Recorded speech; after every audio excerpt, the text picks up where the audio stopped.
I have set before you today life and prosperity, death and adversity. Choose life. Please.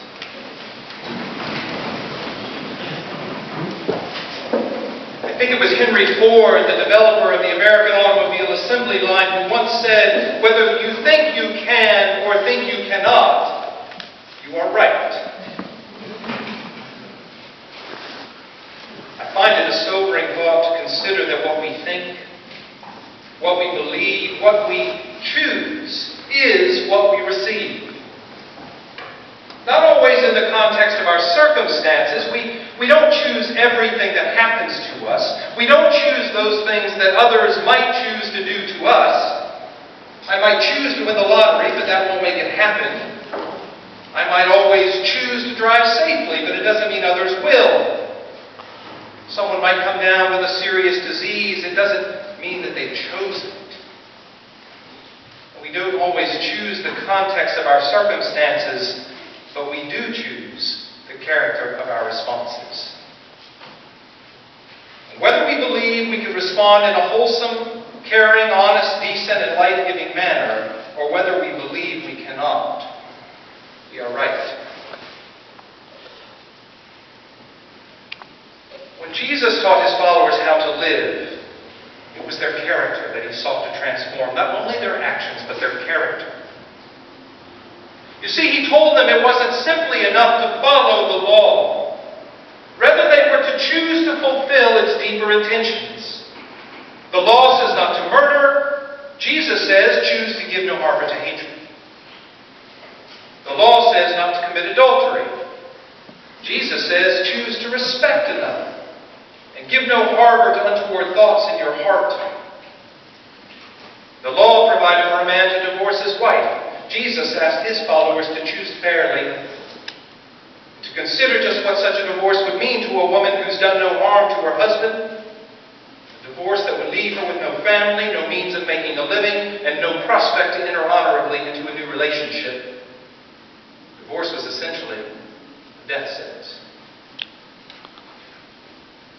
The law provided that a person could take an oath to assure their word was true and good.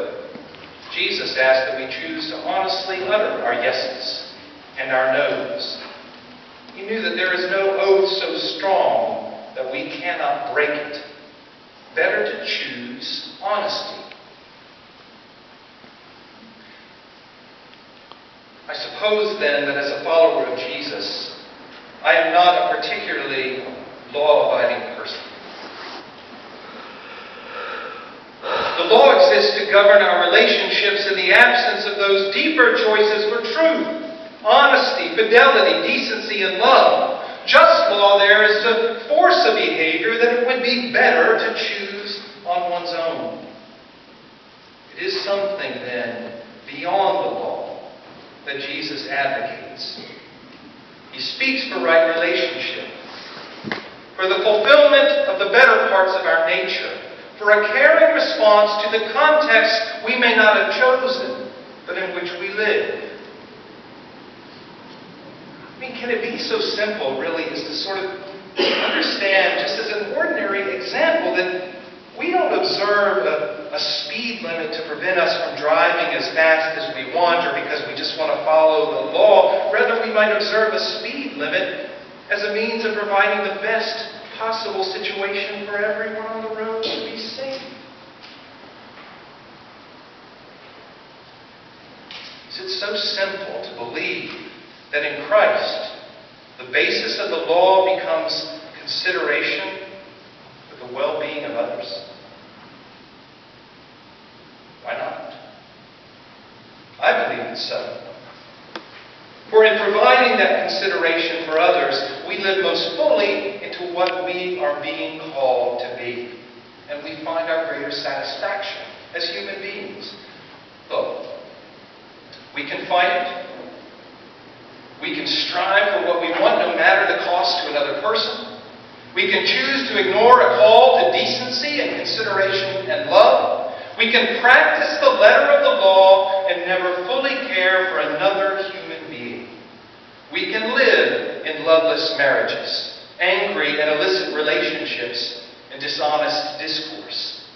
We can even cynically believe that this is nothing different than our human nature. If we look around the world, we surely see that much of it is a mess. But whether we think we can live differently after the manner of Jesus or whether we think we cannot, we are right. And when we choose not to live as we've been called, what peace is there in our lives? It doesn't matter how smart we are, how powerful we are, how rich or well-educated or gifted we are. Eventually, if we would choose to live wholesomely, happily, and well, we need to realize that the commandments of Jesus to love God and to love our neighbors as ourselves are in place for our own good. They're in our best interests, and they're worthy of every effort that we make to fulfill them. And when we're stuck, when we might choose our own course, what then? Look, it's an old story, but it would do well to hear it again, or maybe for the first time for some. But the story is told about the night when a great American aircraft carrier was steaming up the English Channel. And before them they saw the flashing light of another ship coming their way. And so the lieutenant of the watch said to the signal officer, "Make signal to that ship. We're on a collision course. Suggest you alter course 10 points to the north." A few minutes later, the signal officer returned with a reply which said, "You are on a collision course, and suggest you alter your course 10 points to the south." The lieutenant showed the message to the captain, who ordered a reply. "This is the captain of the ship. My ship has right of way in this channel. Suggest you alter 10 points to the north." After a little while, the answer came back. "This is Able Seaman Jones of Her Majesty's British Navy. Your ship does not have right of way in this channel. Suggest you alter course 10 points to the south." Well, the captain was infuriated. He showed the note to the admiral, who ordered the next message. "This is the admiral. I demand right of way in this channel. Suggest you alter your course 10 points to the north." And a few moments later came the reply. "This is the lighthouse on the Eddystone Rock. I'm not moving. You can do whatever you want." What?